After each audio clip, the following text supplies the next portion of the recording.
You okay? Cool. Okay. I didn't have my volume up super loud.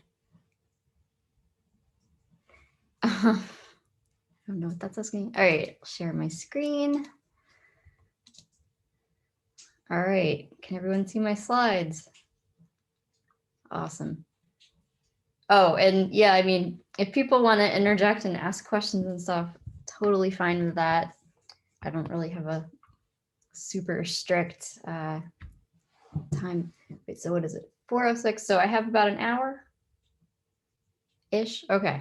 Or longer, you know, yeah. we're flexible. Okay. I don't think I'll take a whole lot of time. Present mode. Cool. Okay. So that's still showing up. All right. So boosting layout builder under the hood. Elissa Thomas, that's me. Most of you know me. I work at Oomph. Oh, I like the transition there. Got this slide from Mr. Picozzi. So we have always been a remote distributed company. I mean, in the past 2 years that I've been there, headquartered in Providence, Rhode Island. And you can see from the pins on the map that we have a fairly decent spread because we need some more people in the Great Plains area. We're a Drupal agency. We do have some WordPress clients as well. And these days we're doing a lot of really interesting projects that are, more decoupled, a lot of JavaScript frameworks, and some don't have Drupal at all. And we are hiring. So I think we have positions certainly for back-end developers, I know. But feel free to reach out to me if you have any questions.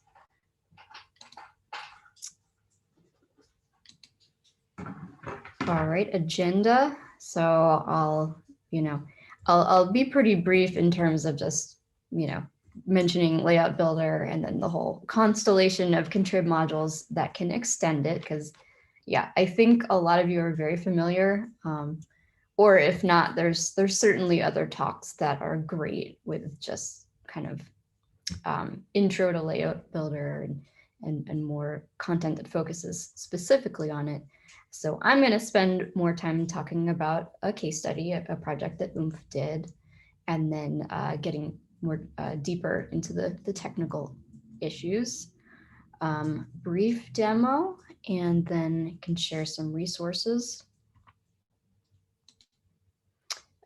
This whole boosting layout builder under the hood, I guess Jay Hogue and I were really trying to, we could not figure out a title for this. And we came up with that one, and neither of us have any mechanic bona fides, but I did enjoy finding car pics, so you will see a lot of those. But the point being that, layout builder, gives you this very classic structure, and you can trick it out a whole lot. So it's amazing. So it's in Drupal core as of Drupal 8.5. It's going to stick with Drupal 9. So, no changes to drop it anytime in the next conceivable future. Provides an excellent drag and drop interface. So the kind of thing that people were really clamoring for with Drupal 6 and 7 when I would talk to content users, content admins. Lots of opportunities to customize further, and actually has pretty good documentation. So definitely when I've worked with other modules, sometimes there's really nothing there, but I think a lot of people have been involved with the whole layout builder universe, building it and working with it. And so, there's a lot of great stuff. Here's just a few. So project page, Drupalize Me, OS training. It cut off my last one. I actually had a link to the SFDUG. There's a whole list of talks on Meetup, and a lot of them are layout builder. So once I provide the slides, you can see that one. Like I know Andre has definitely talked at length about Layout Builder. And this was just from the Layout Builder project page. Again, what I said, it involves building and editing visual layouts that can display content and all sorts of, one column, double column, triple column, different arrangements. I almost think of it more in terms of kind of like newspaper layouts and that sort of drag and drop thing that, I feel like the most modern web experiences, people really expect that at this point. So it's nice. Layout Builder has allowed Drupal to, stay current in that market. So in terms of Oomph's work, this is from a real project. And so you can just get a sense, you can very easily add sections, add blocks, and then there's a lot of ways to style and configure further all of these elements. Oop, sorry, phone's ringing. It's just always asking about my car warranty, like every 5 seconds. So in terms of contrib modules for Layout Builder, oh, I do have the SFDUG link. There you go. Okay. And also the Drupal.org, there's a page that has an extremely long list. So Layout Builder Kit, Layout Builder Modal, Layout Builder Styles, Layout Builder Restrictions, and so on. I honestly, I wanted to kind of dive in and play with a lot of these, but I have not touched hardly any of them. So probably a lot of you are much more familiar. I think actually in terms of the project I'm going to be talking about, we use Layout Builder Modal and Layout Builder Restrictions, and that might be it. So, yeah, there's tons of these contrib modules, but you can do a whole lot even with just 1 or 2. So it's not like you have to grab everything. Does anyone have questions before I start talking about the case study? Okay. So this situation, so this was last spring, Rhode Island School of Design, RISD, really awesome art school. It's extremely innovative. Students for sure are just like cutting edge. And they always do their graduate show in, I guess, May or June at the RISD Museum. So they, take over the whole museum, sculpture, textile, ceramics, painting, architecture. There's many, many different departments in the school, and they would physically display, in the galleries. So obviously with lockdown that happened in the spring, the school pivoted really quickly. They've already been the RISD Museum has already been a client of Oomph, and so we've done some work for them before.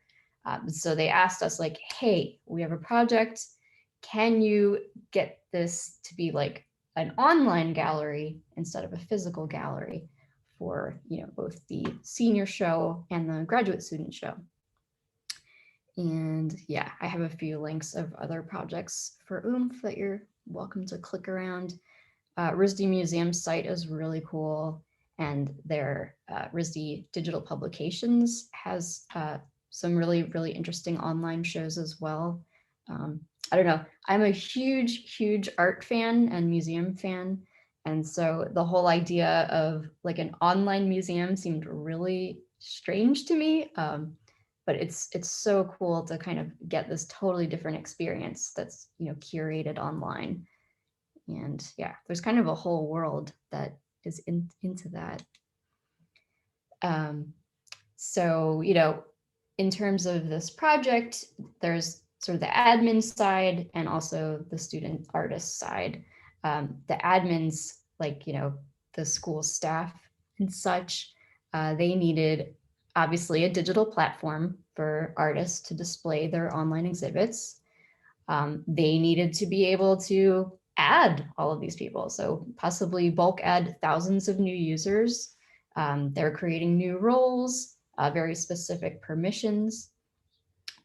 They wanted to create basic templates with very specific layouts that the artist could then modify a lot, but like to take a lot of time and like make a few that were really nice and then clone them, duplicate them among all the departments and students. And definitely permissions work. We had to do a lot of customization because, not that I could possibly imagine, like students from the ceramics department sabotaging the furniture student workers, but, basically, so I personally did a lot of that work in terms of kind of locking things down a whole lot. So like even staff from one department could see just within that department, not others. And usually the artist could actually only see their page that they were assigned to. And the artists, on the other hand, are much more, they are interested in content. So they want to be adding, editing, uploading media, altering their layouts, the kind of content editor, role that you generally think of. And, since they're, the whole visual space is what was primary, fonts and colors, particularly like for the backgrounds of the layouts, and even in layout builder overrides, they really wanted to be able to do a whole lot of customization. So like, I don't want to use Arial or Helvetica. Like I want to use, I don't know, boy, there's a lot of fonts that I had not really been familiar with as a backend developer. So yeah, really cool stuff with that. So we were allowing them to customize quite a bit for some really cool visual effects. Elissa, I have a question. Sure. That could very easily turn into a real cacophony of fonts and colors and whatnots. So I'm just wondering how that was weighed against the integrity of the overall site as a system. Were there limits? Yeah, actually, I was not involved in that particular discussion. I also have my third bullet point is the color palette. And so those colors were vetted. I mean, I'm sure there were meetings where you got the museum people and the school people talking at great length of like what color to choose. So they had maybe 36 colors that they selected. I think that fonts were also restricted. I'm pretty sure. Because yeah, we ended up like importing some fonts. So yeah, it wasn't a complete free for all. But you're right, like it certainly could be pretty varied. I just spent a long time this afternoon like looking through all the student shows, and to me it didn't seem jarring. Like it actually seemed to flow fairly nicely. But yeah, in terms of, I don't know, I feel like there was some gatekeeping with the fonts, but I don't recall that. It didn't seem very heavy-handed. I don't know. Does that answer your question? Yeah, it does. Thanks. That's a good question. Yeah, and actually to emphasize that we gave the school a lot of power, a lot of ability to do things that wouldn't really recommend. So my final bullet point, we had some artists that could actually inject JavaScript directly into node fields. Don't try that at home. Really bad idea. The end effects were awesome, but I think there's actually going to be a distribution because RISD wants to open source this all and offer it to other schools or other museums, and we're not including this JavaScript option because it's just kind of a crazy thing to do. But they really wanted it, and we said like, hey, it's kind of is a security risk, but on the other hand, it was also just I think like 2 or 3 teaching assistants who had this power, and like they're way better at JavaScript than I am, so like, it was totally fine. But just to kind of describe like there was just this really innovative spirit for the project, and yeah, they were just really kind of like wanting to sort of push, like push the boundaries of what Drupal or CMS will usually do. And so this was just really fun to work on. So it's just kind of the usual stuff you'd expect: creating new content types, creating new fields, new contributed modules to add, and then, of course, adding some custom modules. So this was the bulk of the work. We had the publication type. So that kind of, I thought of that like as the department, so like ceramics department would be a publication type. And then all of the sub pages that the artist would do in that department were called publication page, which got super confusing because I would never be able to keep track of them. And we added, so in terms of, extending the abilities of the existing fields, we added a lot of fields for fonts, background and foreground colors, and system fonts. Oh, I forgot to add it here, but we actually ended up also adding in the taxonomy like a vocabulary for some fonts. I think all the fonts actually were added as a vocabulary. And so then, so if it was field primary system font, the value would be a taxonomy term reference. So it would be a TID. And I guess that was how we sort of just were like, okay, everything in this vocabulary is a font that has been approved. And so, yeah, that's my screenshot is just what that looked like for the content type. So, nothing crazy, nothing that you have never seen before. I just have teamwork slide. A lot of teamwork on this project. I mean, obviously a lot of discussion with RISD, but also just, so Oomph had originally built a lot of the site, but it was a different team than the one that I'm on. So that was cool to actually like jump into this project, like all this code that I didn't recognize, but it was there. So me and my team lead, John Cianci, like we were the ones to kind of extend the code. He's a front-end developer. I'm a back-end developer. So using config management was, A, necessary, and B, really helpful. So he did a lot with like, adding the fields, things like that. And then, he'd pass all the config to me. I'd check out his branch, import all those files. And, he'd say like, how do you do all this pre-processing? And so I would handle that. And we'd just pass things back and forth. That worked out really well. It kind of was nice having only two people, like a front end and a back end. I'm sure some projects have lots of devs working on them, but I think, gosh, it's just nice to have two people because then we could communicate really easily. Like, hey, I just pushed the development server, so don't touch it. So yeah, I did a lot of the back end work, which is actually really not what I'm talking about today, but just figured I'd mention it. So I talked about the need to, bulk add thousands of users.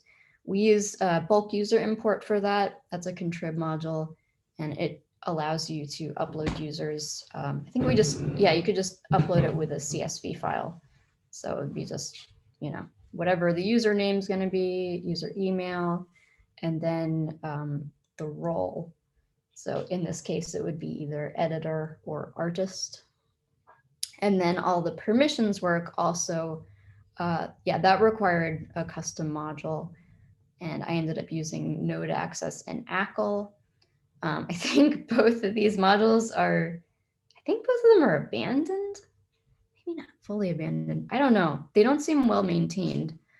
So I was kind of nervous about selecting them, but there really wasn't anything that seemed very well maintained. And node clone is yeah, obviously for cloning all of the nodes once they were made, like generally, like the textiles department would make their template that they really liked, they'd spend a while on it, and then they'd clone it, for all 50 students, to just kind of have a baseline of something to work on, because then the students would go and change it a whole lot, but at least there was something to work with. And also, as I was saying, the artists were all assigned to a page. So like whoever was in charge of the department, they'd make 50 pages, and then each one they would manually have to grant access to a particular student. So that was a manual process. We could have automated that more, but in terms of how all the workflow went, it actually, they preferred to just have it kind of be a manual thing, because there were just so many people doing things at once and trying to get ready for this process to be rolled out. Fortunately, the numbers were small enough that was possible. But if it had been like 10,000 users, it just would have made much more sense to automate the whole process. So with the publication page content type, this is, so already there were these field groups of table of contents info, citation info. So we added the typography and colors tabs. And so, yeah, someone could add the URL. So again, not ideal to have a user adding in all this text. Obviously on the back end, I mean, Drupal does, I guess, some slight validation itself, but then I also made sure to, certainly sanitize this data.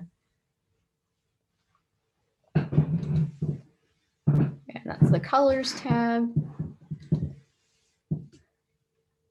So those were the fields. And then the other two things to do in terms of code was pre-processing. I mean, that's how I chose to do it. I'm sure in terms of this kind of theming, you could do it like a million different ways. And then also kind of adding things to the twig template. This was just one example. So you could see, yeah, the font. Oh, I forget what the font's called here. But the background color that they set is kind of this grayish color. And then, yeah, the font is different. So I was looking this afternoon because I was just really curious. I hadn't checked on them in a while, and yeah, it's like everyone, I think whether they even needed to or not, like everyone definitely opted to do custom fonts and do custom background colors. Just, something interesting. So yeah, I added a gist, so that should be available. And in terms of where you would see this, it's a .theme file. So unfortunately, I really wanted to spin up a whole working instance and, be able to put that in GitHub and just give you all so that, you could just play with it. Gosh, there's just so many pieces, and I really, I wasn't sure what I could strip out or not to have things working.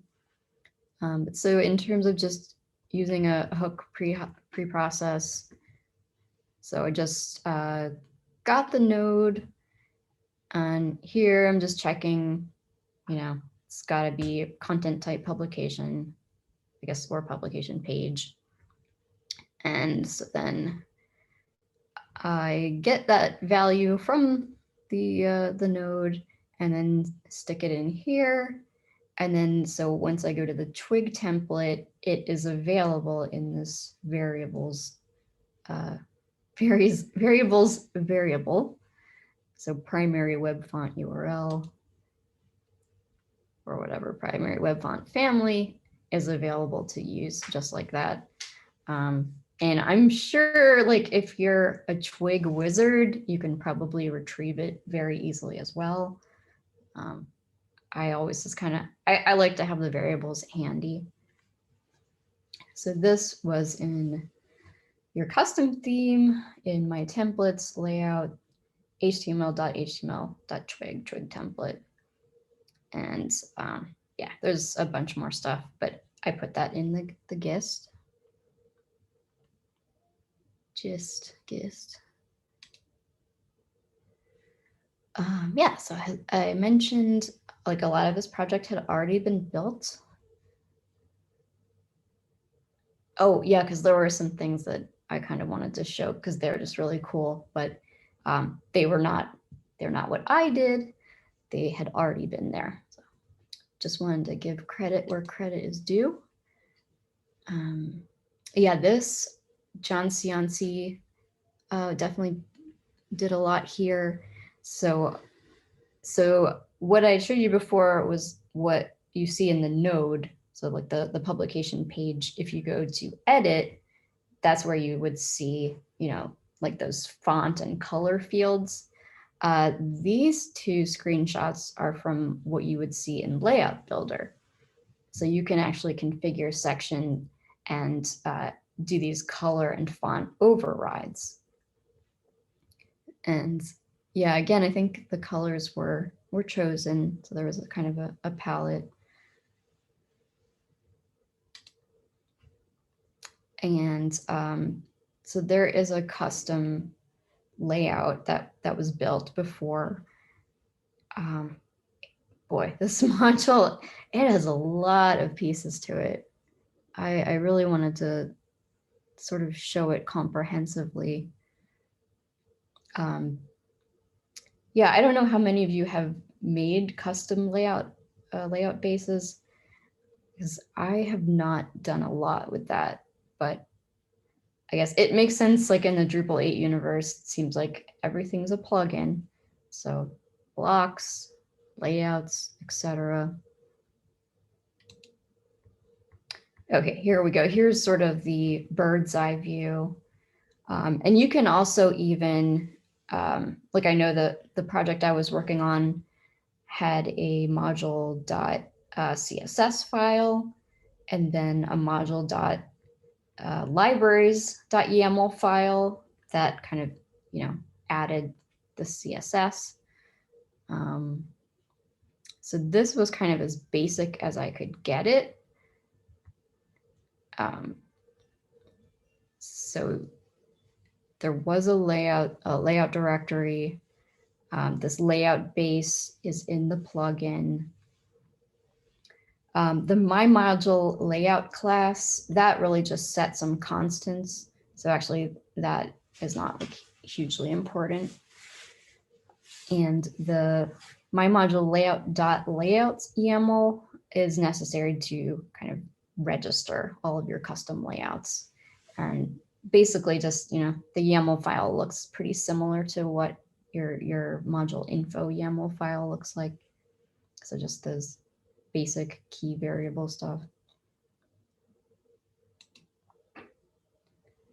Yeah, and this is what previous Oomph employees had done, where you could configure the sections to do, so interesting, like the animations particularly. So that is in kind of the RISD museum section, not in the school. So the blocks can be configured to a pretty high degree. It allows our content users to be really independent and just, you know, I mean, hopefully they were able to do everything they wanted to. I would have loved to kind of survey people afterwards, you know, I mean, to ask like, were there things you couldn't do, or were there things that were just confusing? Because personally, like this was actually my first time that I encountered Layout Builder. I'd been using paragraphs. And so personally, Layout Builder, I found it intuitive, but like I definitely needed people to sort of show me around a little at first. So yeah, I'm not quite sure like how easy it is to just let people loose in this.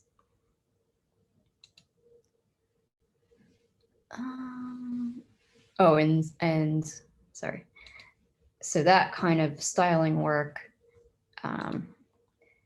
this was in the custom theme. So there was a plugin, yeah, in the custom theme that added those block styles. So yeah, I didn't touch any of that, but I just thought it was interesting to show.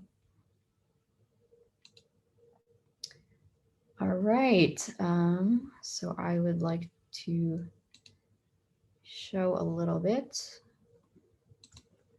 Oh, can everyone still see my web browser? I'll Yes. assume yes. Okay. Elissa, can I just ask you a question? Yeah. So I think it was slide 20, 25 or 26. Maybe, oh, 25, the one before. So are these, I suspect some of this is, well, where you have these form fields, is that what you showed later, the block style plugin, where you're doing, where you're making those fields available? This is actually in a custom module that just like builds out. So actually I just kind of anonymized, because this was, you know, for a specific project. But like in this layouts directory, there were like 5 different custom layouts. I mean, the layout base is a, you know, a base. Sorry, let me show you that specifically because I thought it was pretty interesting.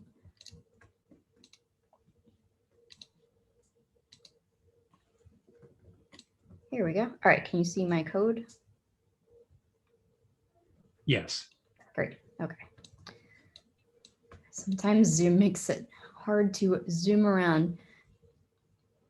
Yeah, so in terms of this layout base, so this is what is actually building and controlling those overrides. Well, and so you'll see all this, like this configuration, it's just retrieving the values that were there before to have a consistent experience for the user. Yeah, all these defaults. And so basically like this whole thing was built before, but then what we added were these overrides. So for the fonts and the colors. And so for the configuration form, so yeah, for the layout, I mean, you can section it off. So, you know, alignment all is there. And then the background items are all in that section here. Oh, I see. So this is where you're exposing those fields in Layout Builder for the users to choose. Got it. Yep. Thank you. Thanks. That's great. Yeah, I know there's so much code. I was getting it mixed up because it's been about a year actually since this project. So we were working on it and finished up, I guess, last May, and now, you know, it's end of March. So I was really not remembering exactly what we did, what other people did. Yeah, so our typography section has the fonts. I'm assuming because so this class extends layout default. So I'm assuming that if you were looking in the layout builder classes, like, you know, these methods are already there. Just like if you're building a form, you're always going to have the build form and the submit form. So this is build configuration form, submit configuration form. Yeah.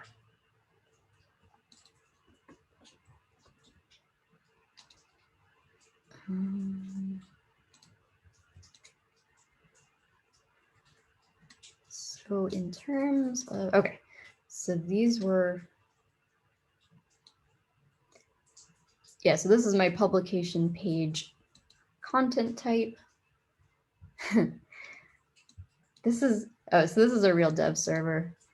There's a security update available. I'm sure it's on prod, just to let you know. So these are all the fields. And yeah, like a lot of them were already there, like all the citation information. So for example, if I was going to make a new publication page,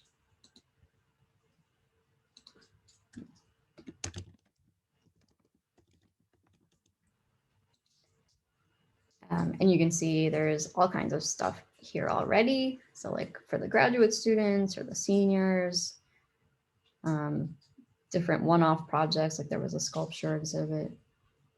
And actually that's going to affect the layout because there's all these templates that were created already for specific shows. I'll just say grad student.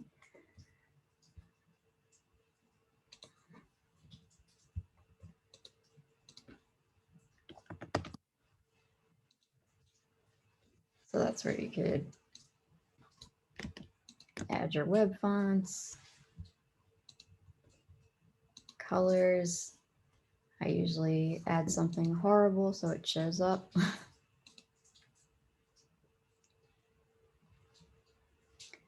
So yeah, this the grad show template always has this default image.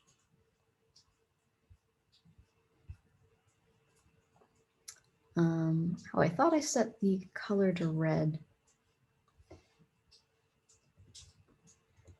I don't know.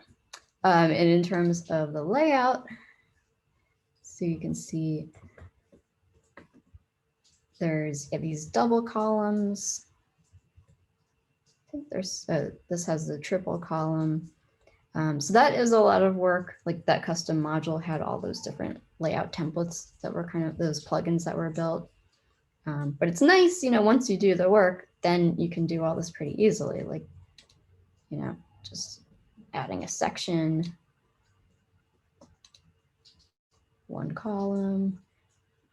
You can align it differently. You can set different background colors, row widths. So yeah, if your users are artists and you want to make them happy, they're going to want a lot of stuff like that. And it's just really nice to be able to offer that.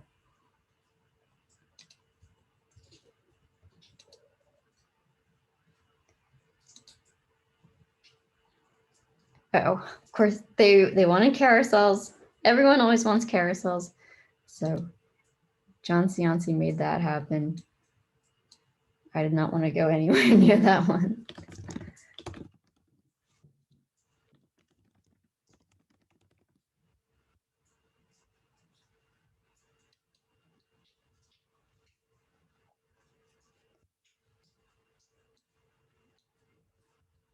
And yeah, it's a little subtle. There's just these edits everywhere. So you can always be changing things around.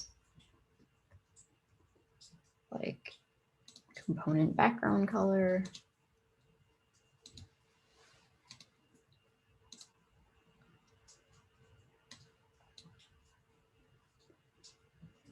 I don't think that one works because it's in that section, but yeah, that's the general idea. How much, can I ask a question? Sure. How much user training did you have to do with this? I didn't do very much. Like, well, like I said, I also was more, I did the backend work. So for example, where do we go here? Oh, there we go. So the user import was what I had added. So the bulk user import, you know, you can specify that everybody's going to be a certain role, or you could specify it in the CSV, yada, yada. So, you know, I just made a lot of documents with screenshots and things like that. And also we had Zoom calls and I would kind of just walk them through. Yeah, and everybody was like really savvy and pretty quick with that. In terms of the artists, I suppose like they must have gotten some training like from the RISD people that we trained.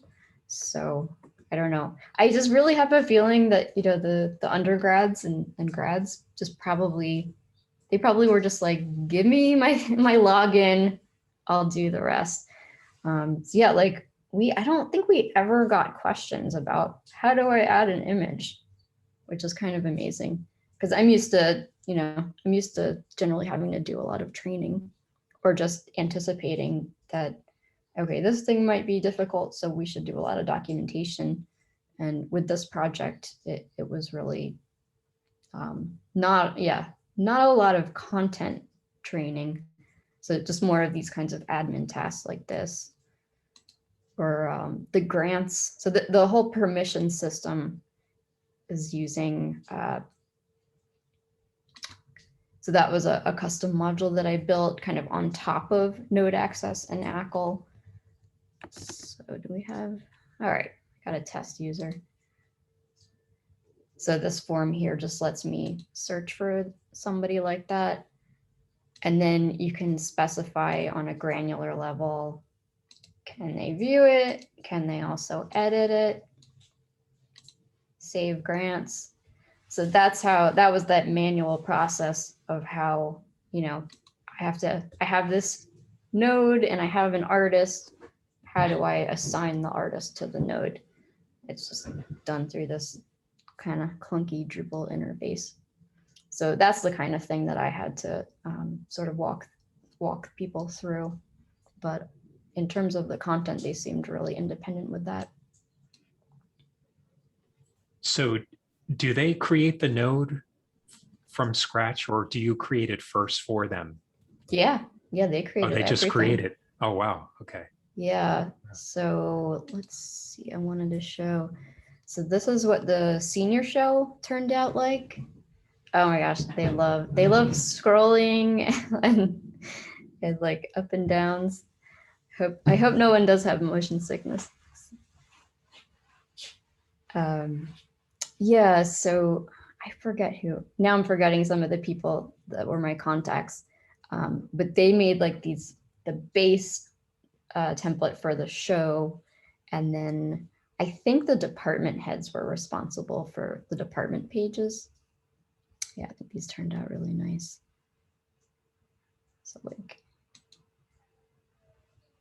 and you know, they kind of, I mean, they're all different, but some of them do have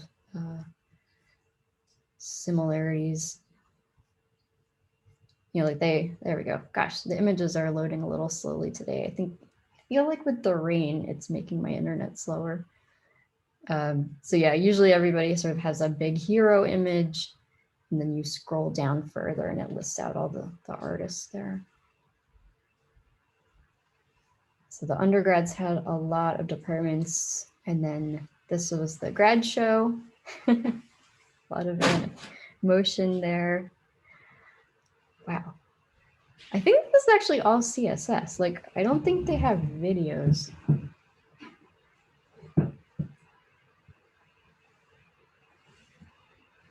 And so again, they have all the different departments here. I was really agonizing over what to show because I didn't want to just show like 1 or 2 students and leave everybody else out and play favorites. I did think this one was pretty cool. Just the visual impact. And this student, oh my gosh. So were there performance considerations like lazy loading images or anything like that? Yeah, actually, that's true. Like halfway through the project, we had a really big problem with image loading. Because I guess Drupal 8 at its base uses that like GD image processing. So we switched to image magic, and that totally cleared up our performance issues. That's a good question. Yeah, is everyone using image magic? It just sort of seems like that's recommended now. Yes, like I'm finding mine loads a little slower, but I don't know. Usually when I'm loading the pages, it's pretty zippy. I think it would be difficult, like if you were on a, you know, if your bandwidth was severely limited, I think it would not be as good an experience.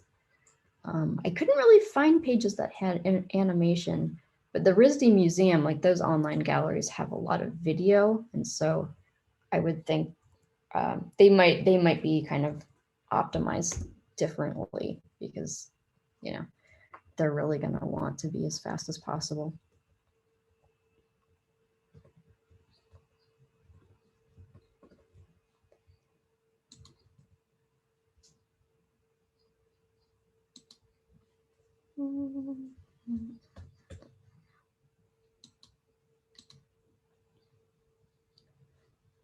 So I put the 2 links for the shows.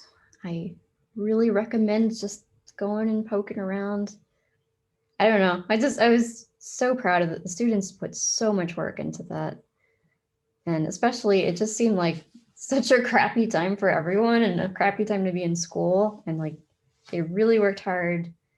Everything looks so just, yeah, it looks pretty awesome. I don't know. As a backend developer, I have so much respect for artists because you do not want to see me try and design a site.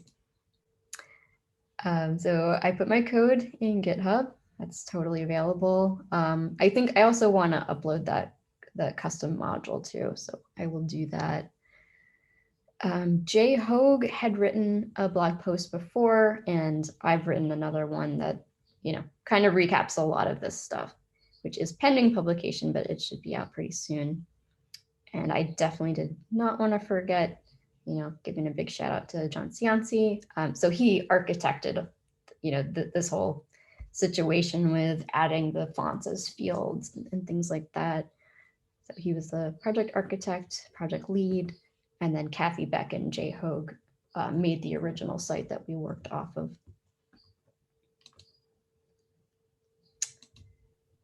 Yeah, so gosh, that was maybe 45 minutes. Does anyone have any other questions? Was this one of your company's first big layout builder project, or have you used it with other clients? No, I think Oomph has used it a lot. Oh, okay. Yeah. Yeah, because Okay. they do a ton of stuff that, you know, lets people be pretty independent with content editing. And, you know, I guess everyone's very split between paragraphs and layout builder, you know, different camps there. It was my first project with layout builder. But yeah, I think Oomph has used it quite a lot. And in terms of use cases, do you typically find that you use layout builder when, you know, you have a lot of different users and you want people to be able to use the overrides and create their own layouts on their own? Or do you have cases where maybe you're using layout library and you give content editors a choice? Or what are your typical use cases for deciding to That's a use good layout question. builder? I know, like, yeah, we're always having this conversation when a project comes up. I mean, obviously this is something that I inherited, so yeah, it wasn't a conversation then. I mean, I don't know why Kathy and Jay picked it necessarily, but I mean, I think it worked really well for that. John and I work a lot with paragraphs with our other clients, and we're partial to that. And I think we probably would have actually picked paragraphs just because that's what we use and it works well, blah, blah, blah. So, you know, I mean, some things are just a comfort zone. Yeah, and you know, there's advantages and disadvantages and everything. I have to say that, I mean, yeah, John and I were kind of tearing our hair out because we hit some really weird bugs. I think I had to add like 3 or 4 patches to Layout Builder Yeah, myself. So yeah, we've run into that too. We've had to do a bunch of patches along the way. Yeah. Yeah, so you know, it works great, but yeah, this is all open source, so it's definitely all evolving. You know, so that's not to say that we wouldn't have had bugs in paragraphs too, but we're just like, this is what's going on with it. Like, why can't there was this weird things with like media permissions.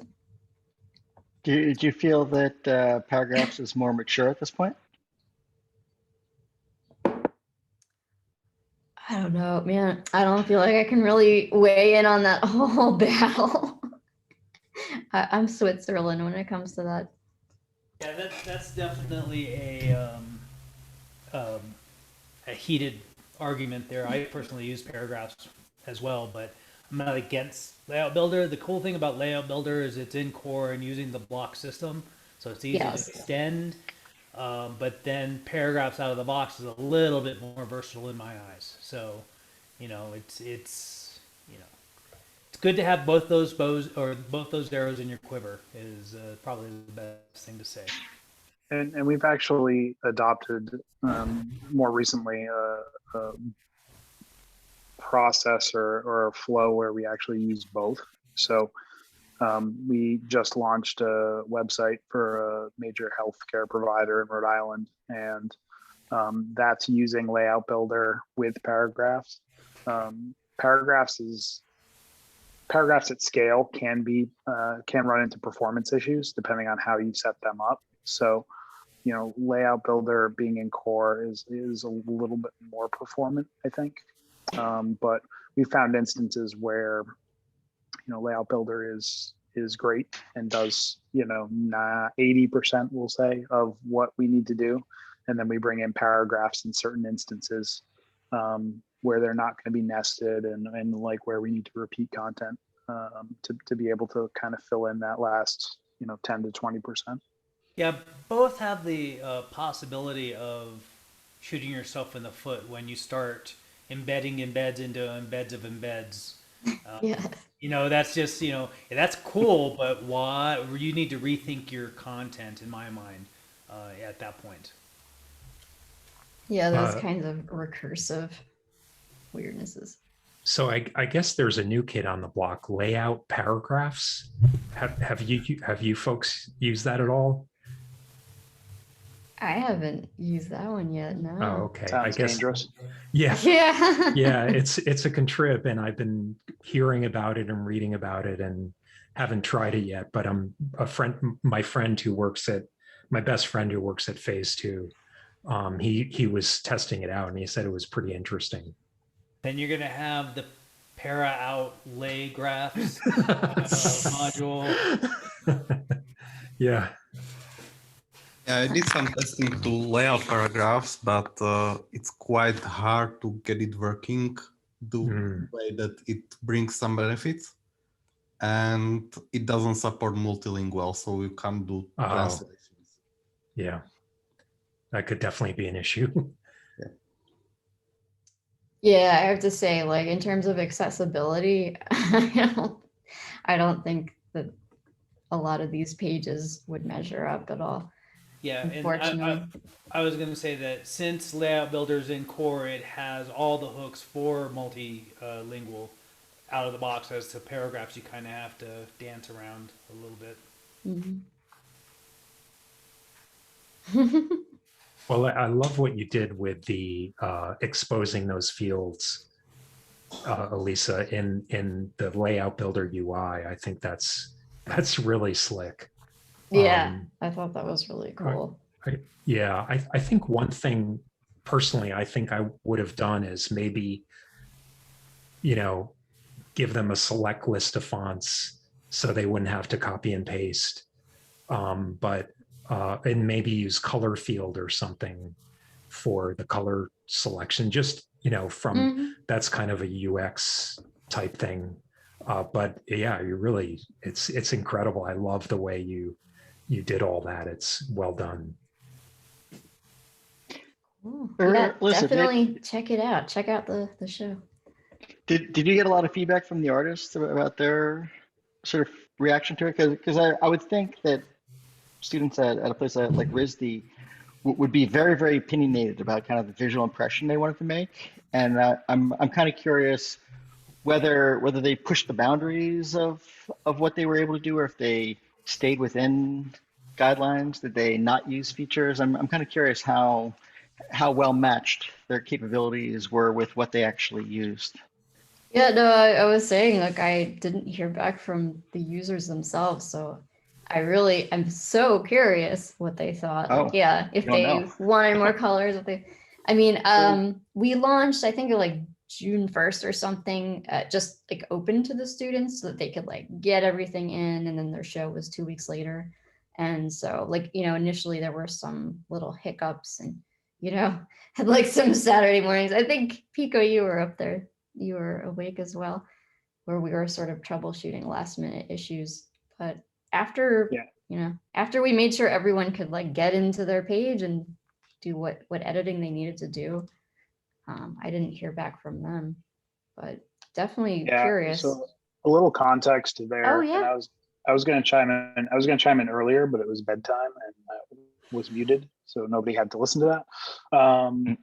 But when you were asking about limiting fonts and colors, so the students were pretty involved early on in kind of the selecting of fonts, the selecting of colors. So our direct client is actually the web team at RISD, and they were working with the students that needed to produce the art to make sure that the system we were building was going to have all of the features, colors, fonts, styling that they needed. So by the time we got to the end product, they knew what to expect and they kind of knew what they could do. So, I think, to say that they used all the features, like we, as Elissa said, we don't have that information, but they were super involved. So they got basically a custom built system that they were quasi familiar with, I guess you could say. Yeah, that's true. The requirement gathering, I was pretty impressed with how they did all that and getting it to us. I did think they wanted that carousel so badly. I really thought I would see it more. So, all right, I found one page of the carousel, but yeah, there weren't. I don't know. I think there were some requests for like some more sophisticated type of ways to display images and media, and those kind of got shot down just because like the whole project from start to finish, I don't even know if we had 2 months of development. So it was very fast, very fast turnaround. Well, So was it the web team that took control of, I'm assuming, like, I'm just thinking of the main navigation buttons visible through the site on my phone, and that's the first thing that struck me, because in a sense, Elissa, you've been talking about the end result with all the different exhibits and so on. But from the new user point of view, you have to actually navigate down there. So was it the web team that sort of orchestrated the information architecture and built the kind of the main infrastructure and design and so on? Yeah, they had a very clear vision of the kind of, because they'd already done some online galleries, and so they kind of wanted to replicate that sort of like table of contents ripple type experience as you're kind of going down the screen. Yeah, I'm not sure, because I mean, Jay Hogue was our point of contact with them, and he's worked with them for a long time too, and so they have a lot of conversation back and forth. So I'm not sure like how much Jay offered versus what they had wanted. Yeah, I wasn't in those conversations, but my impression was that Jeremy Radke, he's my main contact at RISD, yeah, definitely like had a really clear articulated vision, and he'd worked with us enough that like he was very familiar sort of with, what we were able to do, what we were able to do quickly, and we could also kind of build out other phases.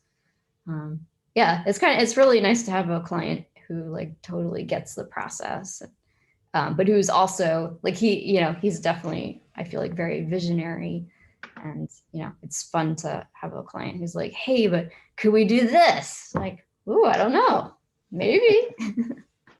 Let's see. Yeah, it was built on the publications platform, and the web team had 2 or 3 publications already built on the platform. So they were very familiar with the inner workings of the platform, and their design team was also familiar with what was and wasn't possible. So in collaboration with us and Elissa and John, they were able to, add the new features that they needed. So is this a Drupal platform or something broader? Mm-hmm. Yeah, it's Yeah, all Drupal. And Drupal 8. that was pre-existing, obviously. And was the decision to do Layout Builder made before you got involved? Yes. So yeah, so this project is, the original version of this project was right on kind of on the cusp of Drupal 8 and actually of, let me rephrase that, of Layout Builder being stable in core. So I think somebody else was actually asking about this as well. So the first publication that we ever did on this platform, or the original build of the platform, I guess I should say, which encompassed the first publication, was we were going to go down the paragraphs road, and we said, hey, you know, we worked with, as Elissa said, with Jeremy, the client. We said, hey, listen, we have an option here. We can go down the paragraphs road, which we've done before. Like, we can show you examples of that. Or Layout Builder is now stable in core. We can go down the Layout Builder road, and that's more core functionality. Knowing that you guys are going to be using this platform for the next, 5, 6, 7, 8, 9, 10 years, we can get closer to core functionality. It has a lot more, in my opinion, has a lot more benefits right now for what your long-term goals are. So ultimately, they came back and said, yeah, let's use Layout Builder. So that first publication was built with Layout Builder pretty much, as soon as Layout Builder was out of the gate and stable in core.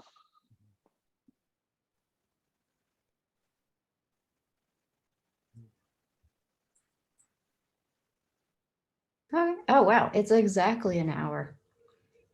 So yeah, I think that probably is everything I wanted to say. Thanks for listening. It was really fun to be able to show this to you. And yeah, for sure, if you have questions, feel free to whatever, tweet at me, Slack me, etc. Excellent. Thank you very much. That was really interesting. Yeah, thank you. Yeah, thank you.